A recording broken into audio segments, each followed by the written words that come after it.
So there was Amir Khusro and his Qawwal. This is a new topic. In this we will take born around 1253 to 1325. He was a great poet, he was a musician, and he was disciple of a person called Sheikh Nizamuddin Aulia, and he gave a new form or track to Chishti Shama जो अब तक चल रहा था उसमें एक नया system जोड़ दिया बाय इंट्रोड्यूसिंग कवाली को इंट्रोड्यूस कर दिया। कवाली का अरेबिक वर्ड होता है कुछ कहना, right. Mainly this are the hymns. So Hindu में गाते हैं हाइम्स, वैसे ही हाइम्स गाए जाते हैं, राइट। दैट वाज संग एट द ओपनिंग और क्लोजिंग ऑफ कवाली, यानी शायराना अंदाज में कुछ बात को बताना। सो दैट अ सिस्टम होता है। So this was followed by Sufi poetry. तो ये सब होता है सूफी पोइट्री में। सो दैट अ सिस्टम होता है। In Persian, Hindi, any language can be used, whether it is a Persian, whether it's a Hindi, whether it's a Urdu. Sometimes words from all these languages were used in these qawwalis. Mainly the qawwals कौन होते हैं? Who sing these songs, जो ये लोग गाना गाते हैं, right? So mainly where they sing at the shrine of Sheikh Nizamuddin Aulia, and they start always their recital with Kawal. वो लोग कवाली से शुरू करते हैं, कुछ कवाल से शुरू करते हैं। मेनली कवाली सारे श्राइन्स में गाई जाती है इन ऑल ओवर सब so this is a style of Sufism. So they use all the languages and all. One process is called Charkha Nama. There is a special set of rhythm, right, of a spinning wheel, proper rhythm के साथ कुछ गाना। Like you take the example of a cotton, right, and उसके बाद आप उस cotton में cotton को अलग करते हो, right, and then you start about जिक्र कल्बी, और उसके बाद उसका थ्रेड बनाते हो जिसको हम कहते हैं ज़कीर एन आना ज़िक्र, कि कुछ किसी चीज़ का जिक्र करना। That uttered from your stomach through chest, अपने पेट से निकलकर चेस्ट तक वो बात को आना। और वो थ्रेड जो होता है आप कैसा लगता है जैसे थ्रोट में आ गया। So that type of things are there. So this thread of breath, जो सांस का आना जाना है, should be counted one by one, right. So that type of style was also prevalent that time. And then we have Sufis and state. What type of relation Sufis having with the state? So major feature if you see of Chishti tradition was austerity. वो जैसे monks होते हैं, that type of life they used to live, and they have to maintain a distance from the worldly affairs. They are not concerned with the worldly power. And but this was no means situation of absolute isolation. ये लोग ऐसा मतलब नहीं है कि total isolate हो जाते हैं पॉलिटिकल पावर से। They have full control on political authority. So they have full control on political authority. Sufi accepted unsolicited grants, उनको ग्रांट्स देते थे राजा, और डोनेशन भी देते थे from all the political elites, whether big king, small king, whatever it is. And sultan in turn what he expect, sultan in turn set up a charitable trust, इसको औकफ कहा जाता था। Why this trust has been setup to give some endowment hospices के लिए, कुछ देना, कुछ ग्रांट देना। Even some land has been given them, tax free land is also given, that is called इनाम। And Chishti mainly accepted all this donation in cash and all the kindness which the king used to give them. Mainly they never accumulate donation, पैसे को इकट्ठा नहीं करते थे, because they are like a Saint.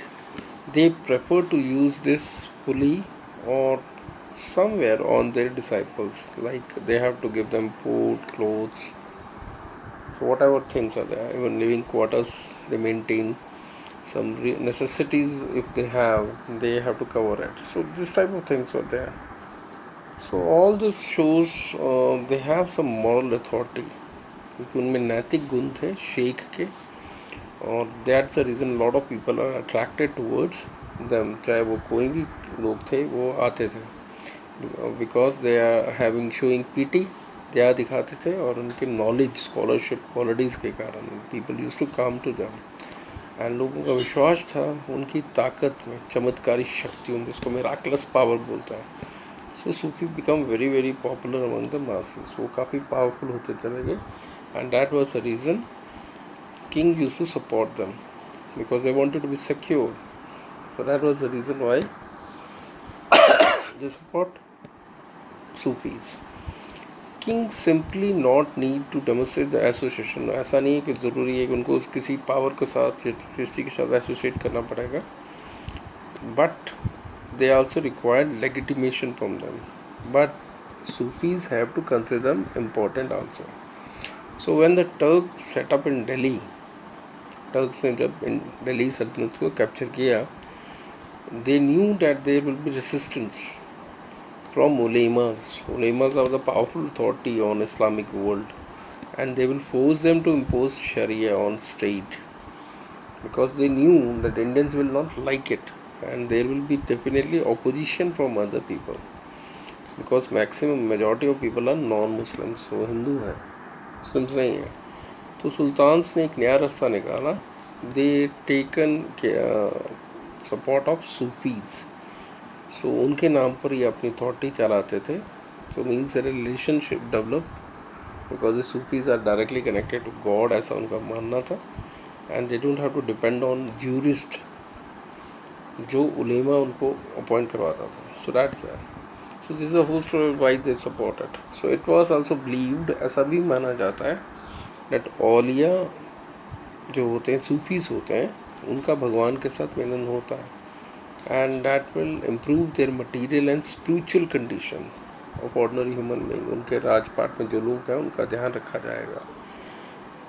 This explained mainly by kings, and that was the reason kings also wanted their tombs, जब उनकी death हो जाए तो that should be near Sufi shrines and hospices, and they should get directly spirituality.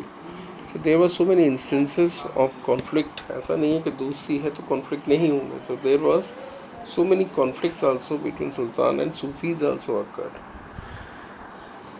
mainly to have authority. क्योंकि इनको लगता था कि राजा, मैं राजा हूँ तो I should have more power, and to for that type of authority both considered them important, and both wanted that they should perform some things in front of them, like prostration. Prostration was the kissing of the feet. Even king also wants, Sufi saints also want in same fashion. So that was the real reason why there was a conflict. So mainly Sufi sheikh was addressed with high sounding titles. उनके नाम जो Sufi saints के थे वो बहुत बड़े बड़े होते थे. Like for the example, the disciples of Nizamuddin Auliya address him as Sultan al Mashak. इसका मतलब ये हुआ सुल्तान शेख, शेखों का सुल्तान निज़ामुद्दीन औलिया है. So that created a conflict to that. So this was all the things there. Now we'll see Sufis and state का क्या था. Sufis जो थे, अदर सूफी जैसे शरावदी अंडर दिल्ली सल्तनत and Naqshbandi under Mughals were also associated with the state, but their modes of association, their connectedness ऐसी नहीं थी जैसे चिश्तियों की दोस्ती थी. They have some conflict also, right. In some cases Sufi accepted what king used to tell them, कोटली officers के बारे में जैसे कहते थे वैसा. And shortly after some time there was decline in royal gift. Patronage धीरे धीरे कम होता रहा. That has been mentioned from a Sufi text describe the proceeding at Shaikh Nizamuddin Auliya hospice in 1313. एक प्रोसीडिंग हो रही थी निज़ामुद्दीन औलिया के हॉस्पाइस में 1313 में. Then someone has written that I, the author Amir Hassan Silzi, we have a very good fortune of kissing Nizamuddin Aulia's feet. But same time, a local ruler has sent him the deed of ownership, कुछ उसको भेजा राजा जो local वहाँ का था, 2 gardens and much land along with the provision and tools for their maintenance. तो ऐसा कुछ भेजा होगा, कुछ ग्रांट। रूलर ने ये भी क्लियर किया कि आप सारे राइट्स से हाथ धो बैठोगे, गार्डन से भी, लैंड से भी। So that was the story of that. So master had not accepted that gift because it shows that king want to show superiority.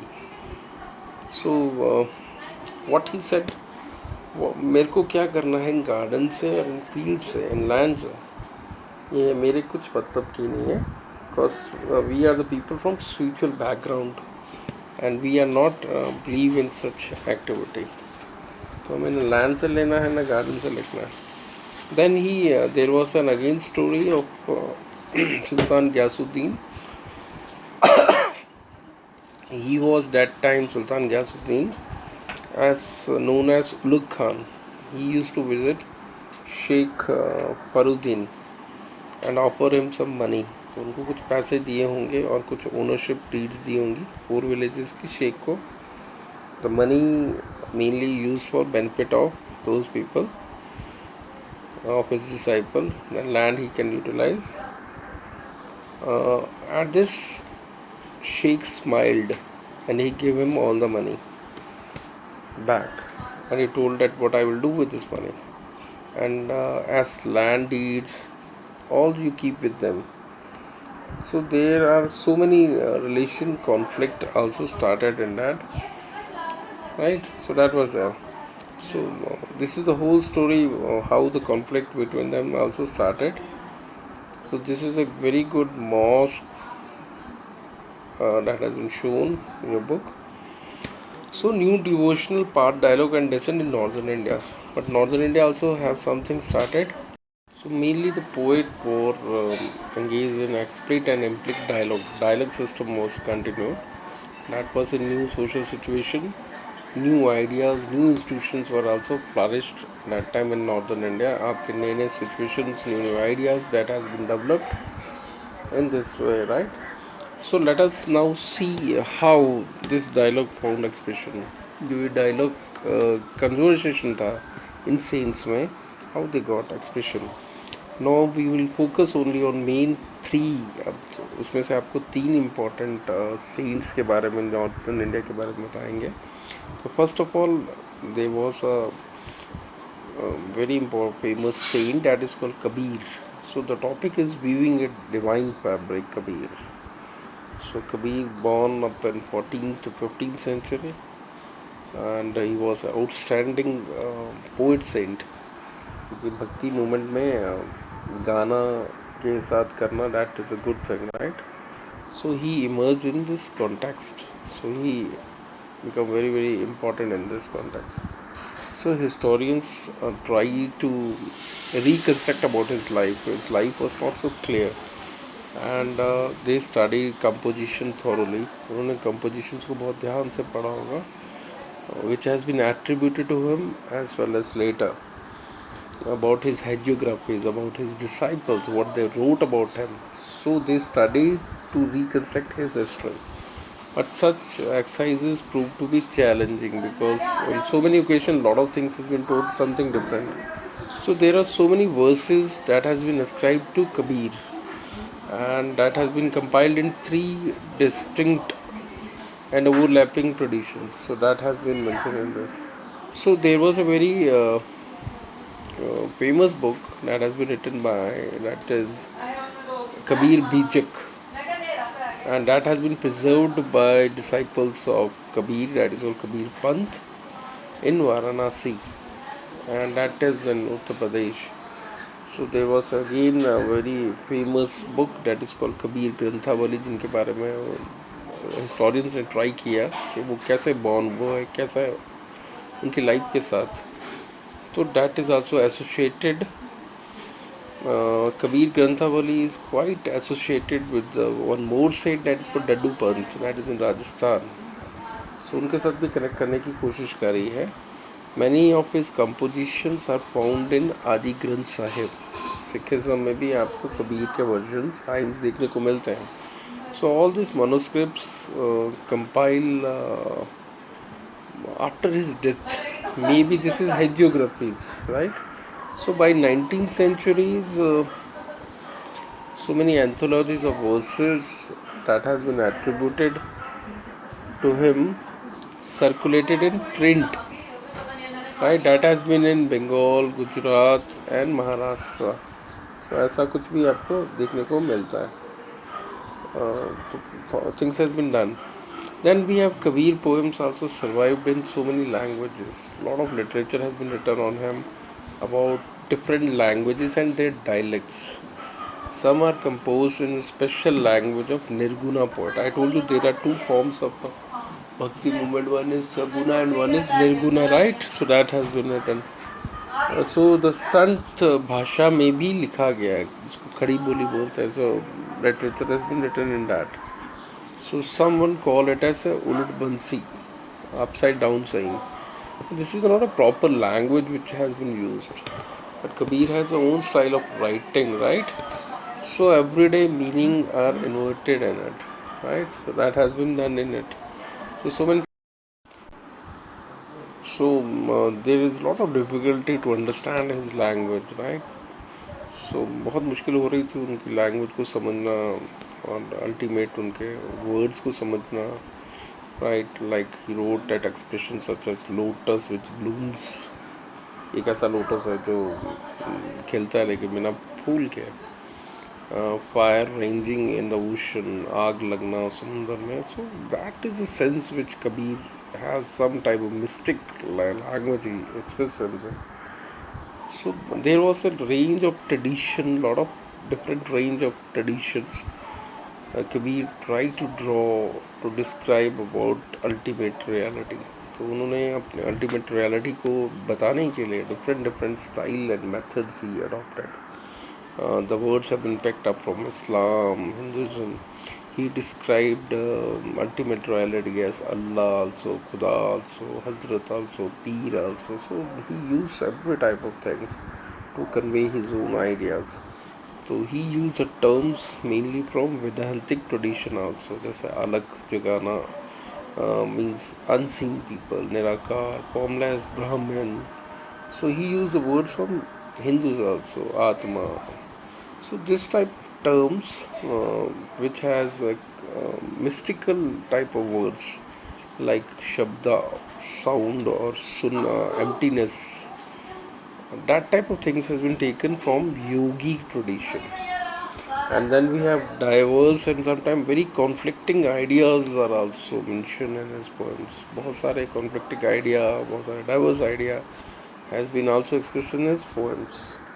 So some poems draw closer on Islamic lines that use monotheism, मूर्ति पूजा नहीं होनी चाहिए, and he attack on this type of iconolism means when we have more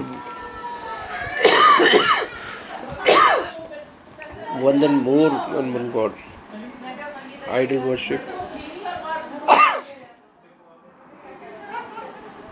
So the Sufi concept of zikr and ishq try to express the Hindu practices or naam simran karna, god name, right? So were all this composed by Kabir? So again, not very sure about it.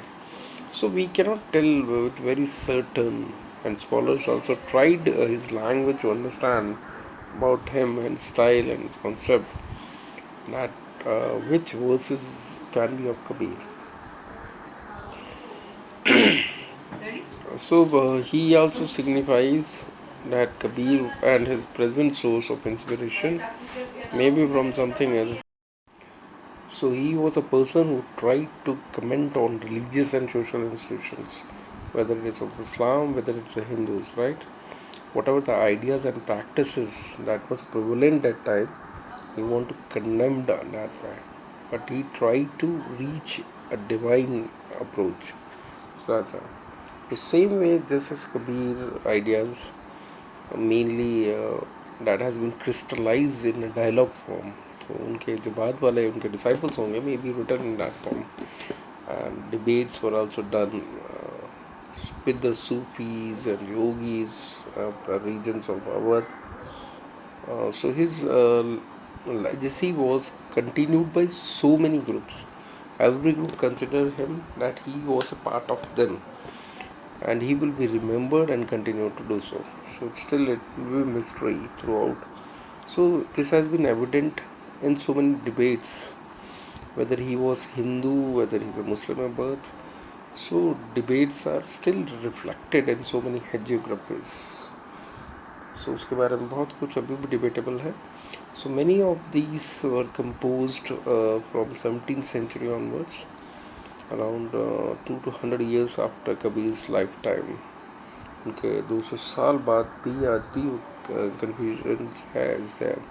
So the lot of hagiographies in Vaishnava tradition tried to attempt to say that he was born in Hindu.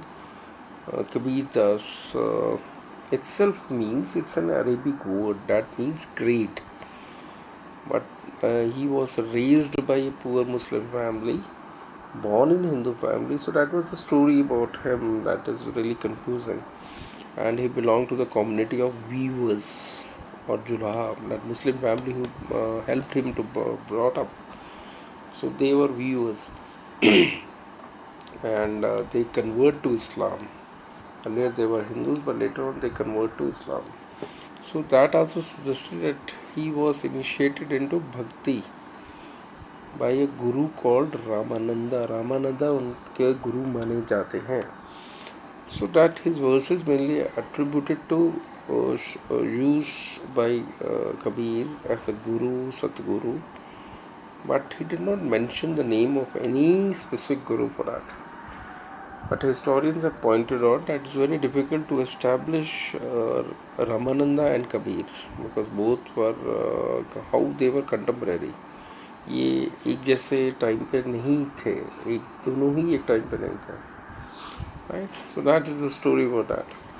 But his tradition linking of two cannot be accepted. अगर हम बोले उनके गुरु थे तो that cannot be accepted. Because Kabir काफ़ी देर बाद आए रामानंदा के. So that's the whole story. Then there is another topic that is called One Lord. Composition that has been attributed to Kabir.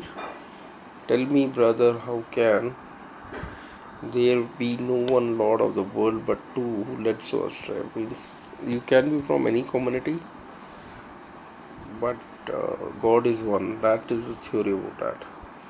God can be called by different names. It can be called by Allah, Ram, Kareem, Keshav, Hari, Hazrat.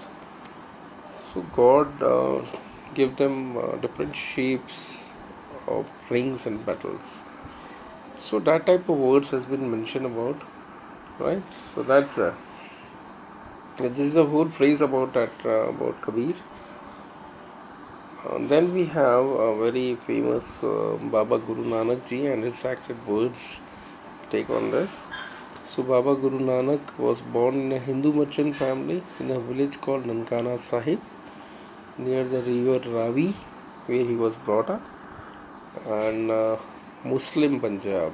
That time that was Muslim Punjab. Trained as an accountant and studied Persian. He tried to learn as a Persian language to be an accountant. He was married at very young age because the parents thought that he should work, but he spent most of his time among Sufis and Bhagats. So therefore he tried to search for truth. He traveled so many areas. So message of Baba Guru Nanak that has been mentioned in hymns. बहुत सारी उन्होंने बातें लिखी उनकी teachings में. That suggests that he believed in a Nirguna Bhakti. Nirguna Bhakti is that Bhakti where formless God is there, or Ekamkar का नाम होता है. So he tried to produce that thing. So what type of religion he saw, he was not happy to see the rituals practiced in society. So he rejected totally sacrifices which was carried out in praise of a god, ritual baths, image worship, austeries and scriptures that has been written by Hindus and Muslims. So this way you cannot achieve God according to him.